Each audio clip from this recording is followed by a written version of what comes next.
మా Telugu film chamber ఓటర్లందరికీ first thanks. పాపం మీరు ఎంత టైం వరకు ఉన్నారు.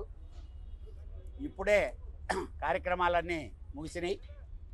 మా ప్రెసిడెంట్ ఎగ్జిబిటర్ సెక్టార్ నుంచి సురేష్ బాబు గారు ఫస్ట్ 1 ఇయర్ ఆయన ప్రెసిడెంట్గా ఉంటారు.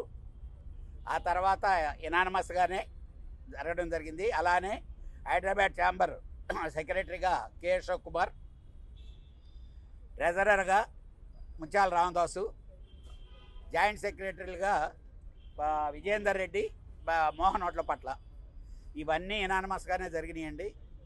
మంచి వాతావరణంలోనే ఎలక్షన్ అంతా ఫినిష్ చేసాం. బట్ ఓన్లీ వన్ ఫీల్, నేను చాలా బ్యాడ్గా ఫీల్ అయ్యాను ఈరోజు. మా స్టూడియో సెక్టార్లో చైర్మన్ పోస్ట్ను గురించి రకరకాల డ్రామాలు ఆడారు. ఇలాంటిది కరెక్ట్ కాదు. మనం ఎలక్షన్లో ఓడిపోతే ఇంటికి వెళ్ళిపోవాలా? దొడ్డిదారిలో ఈ చేద్దాం ట్రై చేశారు. చాలా బాధపడ్డాను నేను. ఎందుకనంటే సిస్టమ్ ఈరోజు ఏం లేదు. ఇక్కడికి వచ్చి ఎవడైనా పని చేయడానికే ఇక్కడికి వచ్చేది. బట్ ఏదైనా కానీ స్మూత్గా అన్నీ జరిగినాయి. అలానే విజయవాడ సెక్రటరీగా బేకరీ ప్రసాదు, తర్వాత గుత్తకల్లు సెక్రటరీగా జాయింట్ సెక్రటరీగా సాయిరెడ్డి,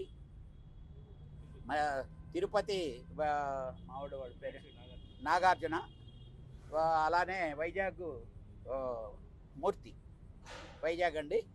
టోటల్గా ఆల్ ఆఫీస్ బేరర్స్ సినానమస్గా చేయటం జరిగింది. సక్సెస్ఫుల్. అదే మా నాగవంశీ ఒక్క దెబ్బకు రెండు కాయలు రాలిని. సితారా ఎంటర్టైన్మెంట్ నాగవంశీ పోరాడి ఎలక్షన్లో ఈసీ మెంబర్గా గెలిచాడు. మా ప్రొడ్యూసర్స్ తరఫున వైస్ ప్రెసిడెంట్ కూడా అయ్యాడు. థ్యాంక్స్ టు మా వంశీకి. ఎందుకంటే పాపం వెరీ యాంగ్జైటీగా చేసాడు, కష్టపడ్డాడు. ఫస్ట్ మీ దెబ్బకు భయపడి బాగా కష్టపడ్డాడు. Thank you. నమస్తే. 100% సెకండ్ ఇయర్ స్టూడియో సెక్టార్ నుంచి నేనే ప్రెసిడెంట్గా కంటెస్ట్